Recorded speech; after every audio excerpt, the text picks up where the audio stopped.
Hi friends, బాగున్నారా? ఈరోజు సంగతి ఏంటంటే ఈరోజు నా బర్త్డే. అయితే ఏమైందంటే పొద్దున్నే మా అమ్మ వచ్చి స్నానం చేపించి ఒక కొత్త డ్రెస్ వేసిపోయింది. డ్రెస్ ఎట్లుంది కామెంట్ చేసి చెప్పండి నాకు. అయితే ముచ్చట ఏంటంటే కింద మా మమ్మీ మా నాన్న మా ఇద్దరు వెయిట్ చేస్తున్నారు. టెంపుల్కి వెళ్దామని చెప్పి నేను టెంపుల్ తీసుకెళ్తా అన్నారు. ఫస్ట్ టైం నన్ను టెంపుల్ తీసుకెళ్తా అన్నారు. అట్లా అని చెప్పి హ్యాపీగా ఫీల్ అవుతున్నా. అయితే మా డాడీ కిందికి వెళ్దాం పా డాడీ అంటే బెల్ట్ దాని పైన వేసి బెల్ట్ నువ్వు బెల్ట్ తీసుకుంటున్నా నన్ను కిందికి తీసుకెళ్తా అదిదని చెప్తుండ్రు చూడు. పా డాడీ కిందికి పోదాం, ఎందుకు టైం వేస్ట్ చేస్తున్నావు? నాకు మమ్మీ వచ్చింది పిలుస్తుంది. డాడీ మమ్మీ నాడు కిందికి పోదాం పా అన్నాడు. ఎందుకు ఇట్లా చేస్తున్నావు అసలు? మళ్ళీ ఇంకెవరెవరో పిలుస్తారు, ఇటు నుంచి ఒకరు పిలుస్తారు, ఇటు నుంచి ఒకరు పిలుస్తారు.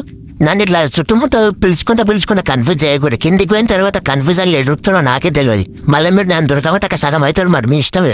అవును కానీ అడగడం మర్చిపోయినా, కేక్ ఆర్డర్ చేసినావా డాడీ? నైట్ కేక్ కటింగ్ ఉంటుంది కదా, ఎన్ని కిలోల కేక్ ఆర్డర్ చేసినావు నాకు? 20 కిలోలు ఉంటావు కదా ఇవి. 20 కిలోల కేక్ ఆర్డర్ చేసిన వాళ్ళకి కేక్ తీసుకురావడానికి లారీ దొరుకుతలేదంట. తెచ్చిన తర్వాత కట్ చేసి గిట్లుంటాయి నీ మాటలు. కన్నా కూతురు బర్త్డే పెట్టుకో నేను కేక్ దేకా నువ్వు 20 కిలోలు 30 కిలోలు అని మాట్లాడుతున్నావు. అసలు నీకు మనసుందా డాడీ? ఆ మనసులో నేను ఉన్నాను అసలు? ఏందో ఏమో డాడీ నువ్వు అసలు నాకేం అర్థమైతే